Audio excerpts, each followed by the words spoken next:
நாட்டு நடப்புலாம் கேட்குறக்கே சைக்கிளப்பா. வயசு பிள்ளைய வயசு பையனை வயசு பிள்ளைங்கள இந்த மாதிரி ஆளுகிட்ட இருந்து காப்பாற்றணும், வயசு பையங்களையும் இந்த மாதிரி பொம்பளைங்கிட்ட இருந்து காப்பாற்றணும். போங்க, நாடே கெட்டு போய் கிடக்கு. நம்மளாம் விழிப்புணர்வாக இருந்தால் தான். பொம்பளை பிள்ளைகளும் ஒழுங்காக இருக்கணும், பையங்களும் ஒழுங்காக இருக்கணும். வயசானவங்களும் நம்பவே கூடாது போல். மனோஜ் ப்ரோ, ஸ்கூல் பொண்ணுங்களும் மோசம் அக்கா, எதுவும் தெரியறது இல்லை, சொன்னாலும் திமிர் பேச்சு பேசுதுங்க.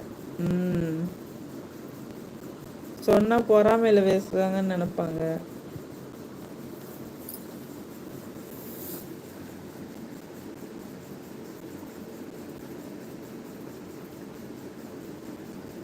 கடைசியில் முட்டை வேண்டியதான், அழ வேண்டியதான், வேற என்ன பண்ண? சொல்கிறது கேட்கலன்னா வாழ்க்கைங்கிறது ஒரு தடவை தான், அதை பத்திரமா பார்த்து வச்சுக்கணும்.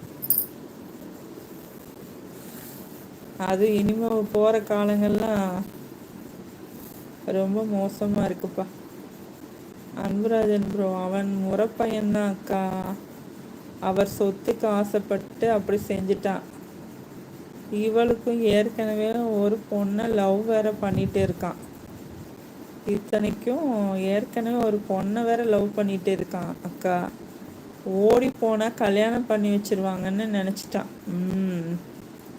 சொத்துக்காக என்னென்ன பண்ணுறாங்க பாருங்க.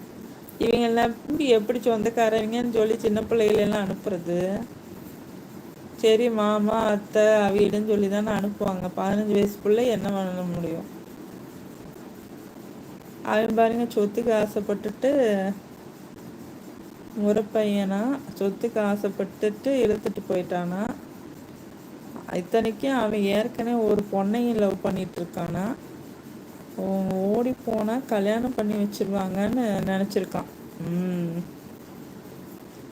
சொத்துக்காக என்னென்ன பண்ணுறாங்க பாருங்க.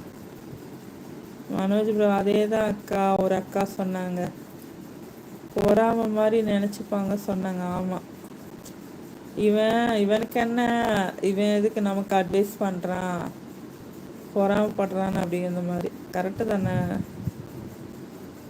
இப்போ உள்ள பிள்ளைங்க அந்த மாதிரி தான் நினைப்பாங்க. அதே தான் அக்கா, ஒரு அக்கா சொன்னாங்க, பொறாம மாதிரி நினச்சிப்பாங்க சொன்னாங்க. அன்புராஜன் ப்ரோ, ஆனால் அவர் கமிஷனர் ஆஃபீஸில் கம்ப்ளைண்ட் கொடுத்து அந்த பொண்ணை மறுவாழ்வு மையத்துக்கு அனுப்பி வச்சுட்டாரு அக்கா. மறுவாழ்வு மையத்துக்குன்னா அவர் கமிஷன் ஆஃபீஸில் கம்ப்ளைண்ட் பண்ணதெல்லாம் கரெக்டு தான். அப்படி தான் இருக்கணும், அப்போ தான் திருந்துவாங்க. அன்புராஜன் ப்ரோ, அந்த பொண்ணோட அப்பா வேற யாரும் இல்லை, எனக்கு பங்காளி தான், எனக்கு சித்தப்பா முறை வேணும் அக்கா. சச்சோ, நல்ல வேளை அவர் உஷாராயிட்டாரு. அதனால பிள்ளையோட லைஃப்பும் போயிருக்கோம். அவன் என்ன பண்ணுவான், சொத்துக்காண்டி கல்யாணம் பண்ணிட்டு இன்னொரு பிள்ளை வேற லவ் பண்ணிட்டு இருக்கான். இந்த பிள்ளைய வச்சுக்கிட்டு அந்த பிள்ளையும் வச்சுக்கிடுவானா? போட்டு உள்ள தள்ளட்டும், போக்சோ கேஸில் போயிட்டான்ல, அப்போதாச்சும் அறிவு வருது. அப்போ ரொம்ப ஆசைப்படக்கூடாது, அதுக்கு தான். எதுவுமே ஒரு அளவு தான். திமிர் பிடிச்சவங்க.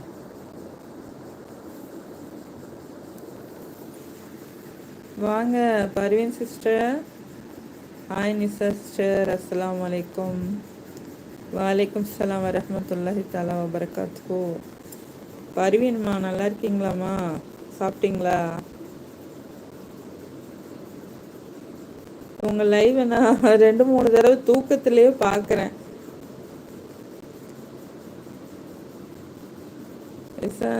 சிஸ்டர் பர்வீன் சிஸ்டர், எப்படி இருக்கீங்க சிஸ்டர்? நல்லா இருக்கேன்ப்பா, நீங்கள் நல்லா இருக்கீங்களா?